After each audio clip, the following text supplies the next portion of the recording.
नहमदुहु व नुसल्ली अला रसूलिहिल करीम अम्मा बाद फ़अऊज़ु बिल्लाहि मिनश शैतानिर रजीम बिस्मिल्लाहिर रहमानिर रहीम।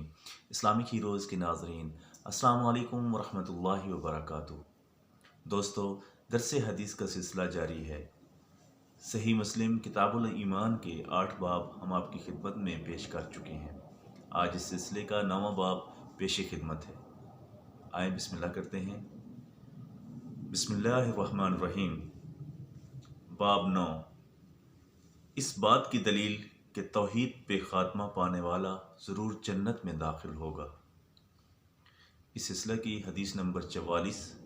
हज़रत उस्मान रज़ियल्लाहु अन्हु नबी अकरम सल्लल्लाहु अलैहि वसल्लम का ये फरमान नकल करते हैं, जो शख्स मरते वक्त इस बात का यकीन रखता हो कि अल्लाह ताला के सिवा कोई इबादत के लायक नहीं है, वो शख्स जन्नत में दाखिल होगा।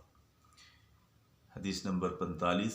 यही रवायत एक और सनद के हमरा मनकूल है। हदीस नंबर 46।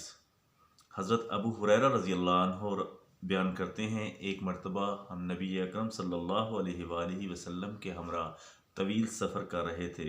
रास्ते में खाने पीने का सामान ख़त्म हो गया, यहाँ तक कि बाज़ हज़रात सवारी के ऊँटों को कुर्बान करने के बारे में सोचने लगे। हज़रत उमर रज़ियल्लाहु अन्हु ने बारगाह रिसालत सल्लल्लाहु अलैहि वसल्लम में अर्ज़ किया, ए अल्लाह ताला के रसूल सल्लल्लाहु अलैहि वसल्लम, अगर बाकी मांदा खाने पीने के सामान को इकट्ठा किया जाए और आप सल्लल्लाहु अलैहि वसल्लम उस पर दुआ फरमाएं तो मुनासिब होगा। नबी अकरम सल्लल्लाहु अलैहि वसल्लम ने ऐसा ही किया। जिसके पास गंदम थी जिसके पास वो गंदम ले आया, जिसके पास खजूरें थीं वो खजूरें ले आया। इस रवायत से एक रावी मुजाहिद ने तो यहाँ तक नकल किया है कि जिसके पास गुठलियाँ थीं वो गुठलियाँ ले आया। मुजाहिद के शागिर्द कहते हैं, मैंने पूछा वो लोग गुठलियों का क्या करते थे, तो मुजाहिद ने बताया वो उन्हें चूस लिया करते थे या पानी में भिगोकर वो पानी पी लिया करते थे। हज़रत अबू हुरैरा रज़ियल्लाहु अन्हु फरमाते हैं, नबी अकरम सल्लल्लाहु अलैहि वसल्लम ने खाने की इन तमाम अशिया पर दुआ की और वो खाना इतना ज़्यादा हो गया कि सब लोगों ने अपने बर्तन भर लिए। उस वक्त नबी अकरम सल्लल्लाहु अलैहि वसल्लम ने इरशाद फरमाया, मैं इस बात की गवाही देता हूँ कि सिर्फ़ अल्लाह ही इबादत के लायक है और बेशक मैं अल्लाह का रसूल हूँ। जो शख्स इस हालत में अल्लाह की बारगाह में हाजिर हो कि उसे इन दोनों अमूर से मुतल्लिक कोई शक न हो, तो वो शख्स जन्नत में दाखिल होगा। यानी अल्लाह का वाहिद और ला शरीक होना और नबी अकरम सल्लल्लाहु अलैहि वसल्लम का नबी बरहक होना, इन दोनों चीज़ों पर यकीन होना। जो इन दोनों पर यकीन रखेगा वो जन्नत में ज़रूर दाखिल होगा। इस सिलसिले की हदीस नंबर 47। हज़रत अबू हुरैरा रज़ियल्लाहु अन्हु आमश को शक है या शायद हज़रत अबू सईद रज़ियल्लाहु अन्हु बयान करते हैं, ग़ज़वा तबूक के मौके पर एक मरतबा लोग शदीद भूख का शिकार हो गए तो लोगों ने अर्ज़ की, या रसूलुल्लाह सल्लल्लाहु अलैहि वसल्लम, अगर आप इजाज़त दें तो हम पानी लाने के लिए मखसूस ऊँटों को ज़िबह करके खाने और तेल हासिल करने में इस्तेमाल करें। नबी अकरम सल्लल्लाहु अलैहि वसल्लम ने फरमाया, तुम ऐसा कर लो। हज़रत उमर रज़ियल्लाहु अन्हु आप सल्लल्लाहु अलैहि वसल्लम की खिदमत में हाजिर हुए और अर्ज़ की, या रसूलुल्लाह सल्लल्लाहु अलैहि वसल्लम, अगर आपने ऐसा किया तो सवारियाँ मज़ीद कम हो जाएंगी, इसलिए ये मुनासिब होगा कि आप लोगों का बचा हुआ खाने का सामान मंगवाएं और फिर उस पर अल्लाह ताला से दुआ करें कि उसमें उन लोगों के लिए बरकत हो। उम्मीद है कि अल्लाह ताला उसमें बरकत डाल देंगे, यानी आपकी दुआ की निस्बत से। नबी अकरम सल्लल्लाहु अलैहि वसल्लम ने फरमाया, हाँ ये ठीक है। बस आप सल्लल्लाहु अलैहि वसल्लम ने दस्तरखान मंगवाया और फिर लोगों का बचा हुआ खाने का सामान मंगवाया। कोई शख्स हाथ में जवार, कोई हाथ में खजूर, कोई रोटी का टुकड़ा लिए हुए आ रहा था, यहाँ तक कि ये सब चीज़ें दस्तरखान पर इकट्ठी हो गईं। ताहम उनकी मिकदार बहुत कम थी। फिर नबी अकरम सल्लल्लाहु अलैहि वसल्लम ने बरकत की दुआ की और लोगों को हुक्म दिया, दस्तरखान से ये चीज़ें उठाकर अपने बर्तन भरना शुरू कर दो। चुनाचे सब लोगों ने अपने बर्तन भर लिए, यहाँ तक कि लश्कर में मौजूद हर बर्तन भर गया। सुबहान अल्लाह। लोगों ने सैर होकर खाना खाया और फिर भी खाना बच गया।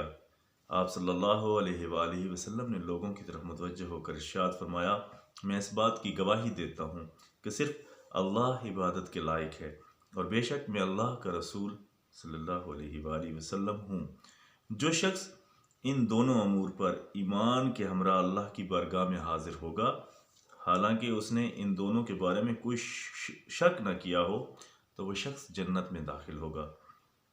اسی سلسلے کی حدیث نمبر 48، حضرت عبادہ بن صامت رضی اللہ عنہ نبی اکرم صلی اللہ علیہ وآلہ وسلم کا یہ بیان نقل فرماتے ہیں، جو شخص اس بات کا اعتراف کرے کہ صرف اللہ معبود ہے، اس کا کوئی شریک نہیں ہے، اور بے شک حضرت محمد صلی اللہ علیہ وآلہ وسلم اللہ تعالیٰ کے بندے اور اس کے رسول ہیں، اور بے شک حضرت عیسیٰ علیہ السلام اللہ تعالیٰ کے بندے، اس کی ایک کنیز کے بیٹے، اس کا ایک ایسا کلمہ ہے جس سے اس نے بی بی مریم کی طرف القاء کیا، اور وہ اللہ کی مقبول روح ہیں۔